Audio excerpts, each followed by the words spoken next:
12,000 یہودی بندر ہو گئے۔ روایت ہے کہ حضرت داؤد علیہ السلام کے قوم کے 70,000 آدمی عقبہ کے پاس سمندر کے کنارے ایلا نامی گاؤں میں رہتے تھے،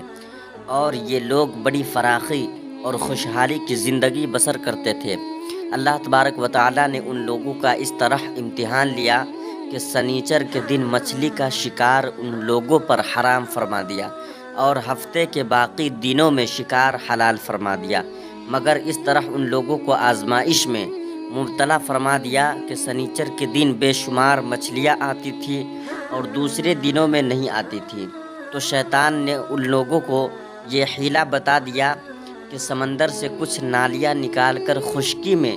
چند حوض بنا لو، اور جب سنیچر کے دن ان نالیوں کے ذریعہ مچھلیاں حوض میں آ جائیں تو نالیوں کا منہ بند کر دو، اور اس دن شکار نہ کرو بلکہ دوسرے دن آسانی کے ساتھ ان مچھلیوں کو پکڑ لو۔ ان لوگوں کو یہ شیطانی حیلہ بازی پسند آ گئی، اور ان لوگوں نے یہ نہیں سوچا کہ جب مچھلیاں نالیوں اور حوضوں میں مقید ہو گئی تو یہی ان کا شکار ہو گیا، تو سنیچر ہی کے دن شکار کرنا پایا گیا جو ان کے لیے حرام تھا۔ اس موقع پر ان یہودیوں کے 3 گروہ ہو گئے۔ نمبر 1، کچھ لوگ ایسے تھے جو شکار کے اس شیطانی حیلہ سے منع کرتے رہے اور ناراض اور بیزار ہو کر شکار سے باز رہے۔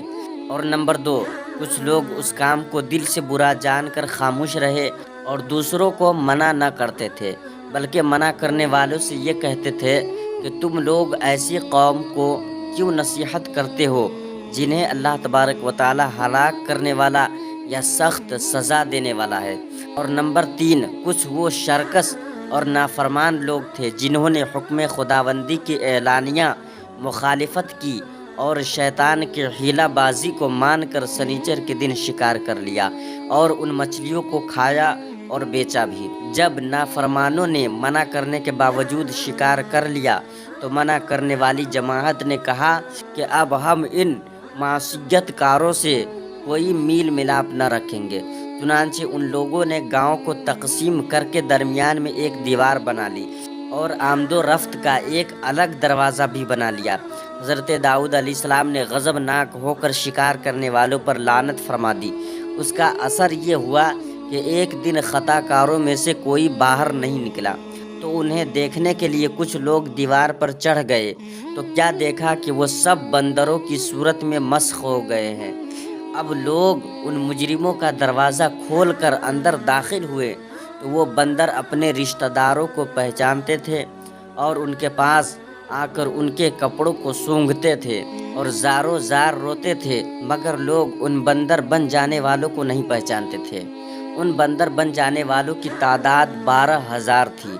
یہ سب 3 دن تک زندہ رہے اور اس درمیان میں کچھ بھی نہ کھایا اور نہ پیا، بلکہ یوں ہی بھوکے پیاسے سب کے سب ہلاک ہو گئے۔ شکار سے منع کرنے والا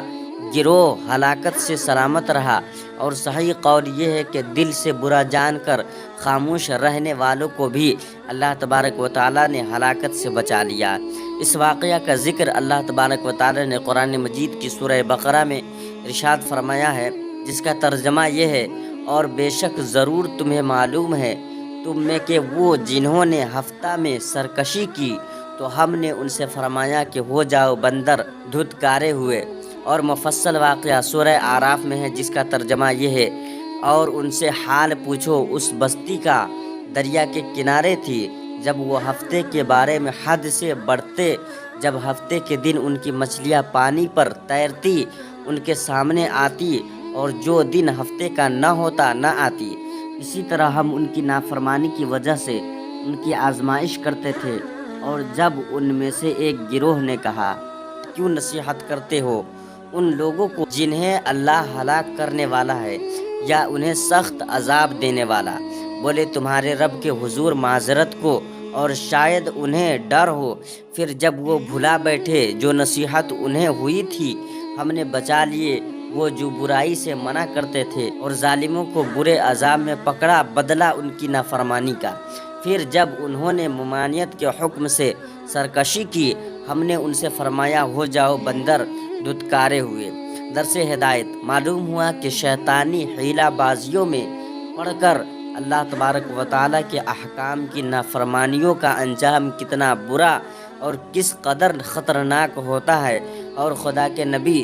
جن بد نصیبوں پر لعنت فرما دے وہ کیسے ہولناک عذاب الہی میں گرفتار ہو کر دنیا سے نیست و نابود ہو کر